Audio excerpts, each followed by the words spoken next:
listener production.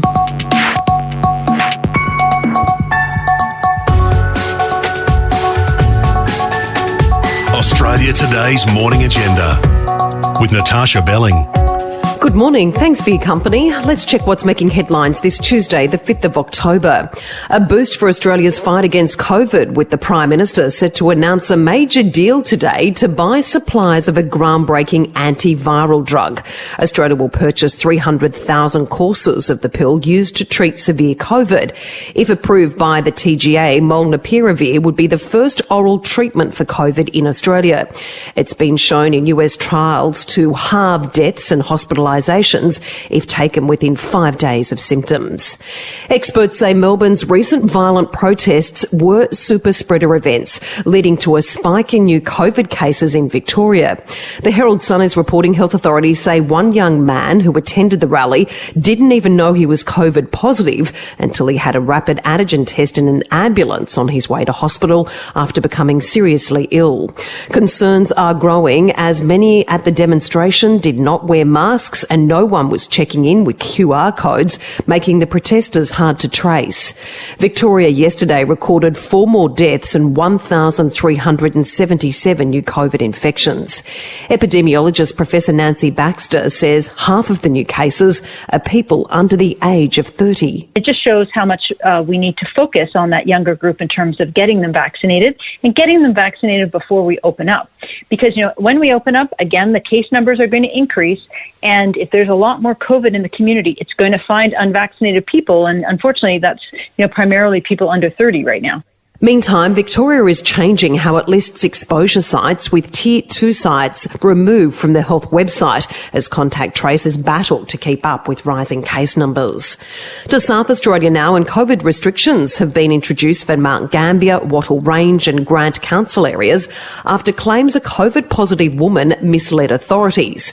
The Mount Gambier woman, who's tested positive to COVID, spent time in Victoria, and authorities are now investigating if she stayed within the 70k travel bubble or if she spent time in Melbourne.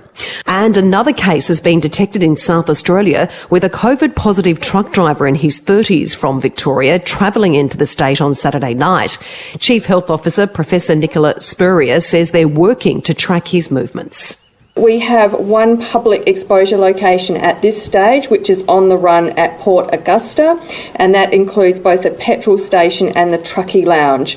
And another COVID scare for Queensland after a woman in her 50s who was positive spent 10 days in the community. Concerningly, the case is not linked to existing clusters of the virus. Here's Chief Health Officer Dr. Jeanette Young. She's been out and about and we haven't seen any cases. She also is double vaccinated, so she's fully vaccinated. Her second dose was back in August and her household members are all negative. Meantime, changes to Queensland's border bubble with New South Wales have come into effect overnight. Restrictions will step up for Lismore travellers, with the LGA placed back into lockdown. Now let's check what's happening in your state with our reporters on the ground. To Victoria now, and thousands of Year 12 students will return to the classrooms today for the first time in nearly 3 months. It comes after more than 30 students from Year 12 in Melbourne tested positive to COVID over the weekend. As James Lake reports from Melbourne, the plan for other students to return to face-to-face learning is staggered and much slower. Well, Tash, even our Chief Health Officer Brett Sutton has conceded the staggered return of students in a bid to minimise coronavirus outbreaks will be disruptive to families with children at different year levels. The next kids to be allowed back will be grades Prep through to 2, returning to class from October 18, but for only 2 days a week. The remaining year levels will come back at the end of October for alternating days. All students will then return to school 5 days a week in November. To date, Victorian kids have had 6 terms moving in and out of lockdown, with students in Melbourne missing more than 150 days of on-site learning. To New South Wales, and the state government is in crisis, with another senior minister resigning. Deputy Premier John Barilaro yesterday announced he was quitting just days after Gladys Berejiklian sensationally stepped down as Premier. The current Treasurer, Dominic Perrottet, and Planning Minister Rob Stokes will this morning battle it out for the top job. Our reporter, Siobhan Caulfield, has more from Sydney. Yeah, Tash, the party room is today set to vote on a new leadership team. It's still not clear who will replace Deputy Premier John Barilaro, who announced his resignation yesterday. But as for Gladys Berejiklian's replacement, political analyst Terry Barnes says Dominic Perrottet is considered the favourite to become the state's 46th Premier. It's important that he can hold his own on behalf of New South Wales and on behalf of the lobby for living with COVID as opposed to COVID zero, because Anastasia Palaszczuk, Mark McGowan and Daniel Andrews are the big boys and girls of that National Cabinet table. It comes amid growing speculation of even more resignations to come, including Health Minister Brad Hazzard. Now the latest in business and finance news. We're joined this morning by Effie Zahos, Editor-at-Large at CanStar. Effie, good morning. Now, the COVID-19 early release of super funds may have closed at the end of last year, but there are still other ways you can access your retirement savings if you're experiencing financial hardship, with some funds reporting an uptick. Yeah, good morning, Tash. Now, there definitely are specific grounds on which you can access your super money, and that includes things like compassionate grounds where you may need like medical treatment or to save your home from a mortgagee sale. You've got to apply to the ATO for this. And then you've got severe financial hardship. That's where you're unable to meet living expenses and you've been receiving 26 weeks of continuous government income support. Other conditions can include for a temporary medical condition or temporary permanent incapacity. Again, you've got to apply to your fund there. Now, while claims have certainly declined while under the early release of COVID, some funds like Host Plus and Aware are now reporting an uptick. And this is understandable. I mean, we've got to realise the government support is tapering off. There's over 985,000 Aussies currently on JobSeeker, with the Department of Social Security data showing that the average duration for this payment is around 55 weeks. But of course, before you jump in here, be aware that, of course, you'll have less money in retirement. It could put your insurance at risk and tax may be paid. Best to call the National Debt Helpline if you are experiencing financial hardship to get more details on this. And Effie, very interesting to see that the RBA is meeting today, but what we'll all be watching is the commentary around interest rates. Yeah, I think it's the commentary that will be more exciting because we know rates are going to stay. We'll probably see more action for New Zealanders tomorrow when their RBA meets. Now, today it's expected that the RBA will flag some key conclusions of the Financial Stability Report, which is on Friday. And that's that half-yearly report that looks at potential risks to financial stability. And property should be on the cards. When we're hearing a lot of things come out now about how to curb property prices, and one that's being floated around, of course, is the debt-to-income ratios. Now, that will probably have more of an impact on investors than homeowners. But look, I guess the big question here, Tash, is that have we left it too late? Will these macroprudential ruling actually, bring property prices back down to a manageable level? That's the interesting thing. On the other side of the fence, of course, we've got to feel for savers out there. These rates are at record lows. And look, unless you're under 30, the best rate you'll probably get is 3%. Other than that, you've got to make do with around a 1% interest rate. Interesting to see what plays out this week. Thanks so much, Effie. Thanks.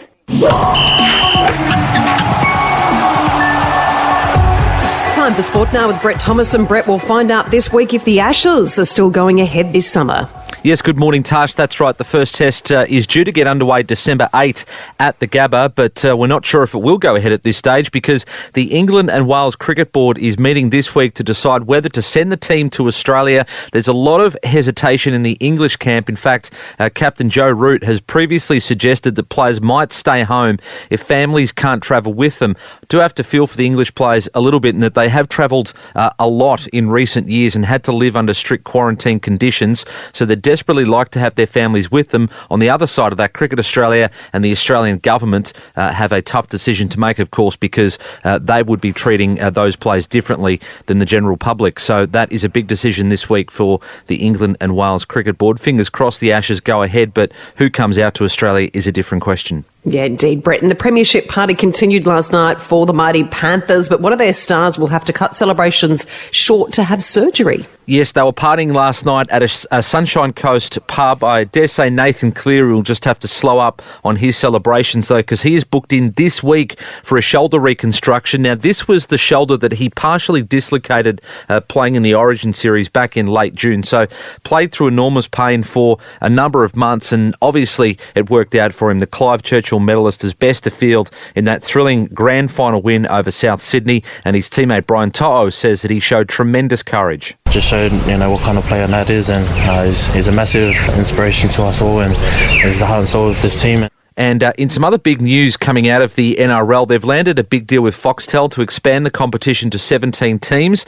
The mega deal will seal the addition of a second team in Brisbane. Looks like that could be the Redcliffe Dolphins, and that deal to be worth up to $100 million. The ARL Commission, Tash, is expected to make a formal announcement by the end of this month. And Brett, to the AFL, and the trade period has kicked off. What deals were done on the opening day? Well, just some pick swaps between Collingwood and Gold Coast. It's a big one for the Magpies, though. They swapped a bunch of their future picks for selections this year. Now, that is to pile those picks together to match bids for father-son recruit Nick Dacos, of course, the son of the Macedonian marvel Peter Dacos, who lit it up during the 80s and 90s there for the Pies, and his son is tipped to be an absolute future star.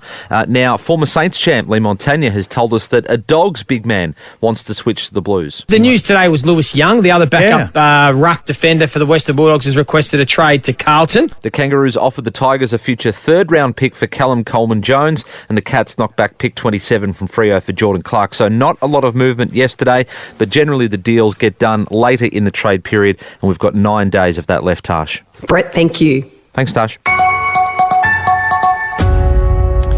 And billions of people around the world have been locked out of Facebook, Instagram and WhatsApp this morning with major outages for the social networks. The shutdown has seen Facebook shares fall more than 5%, wiping $50 billion off the social media giant's market value. And that's all you need to know to start your day with Australia Today's Morning Agenda in your podcast feed from 6:30am every weekday morning. You can also catch the latest episode in a whole new world of audio by downloading the new Listener app for free. I'm Natasha Belling. Thanks so much for your company. Have a great day, stay safe, and we look forward to seeing you tomorrow.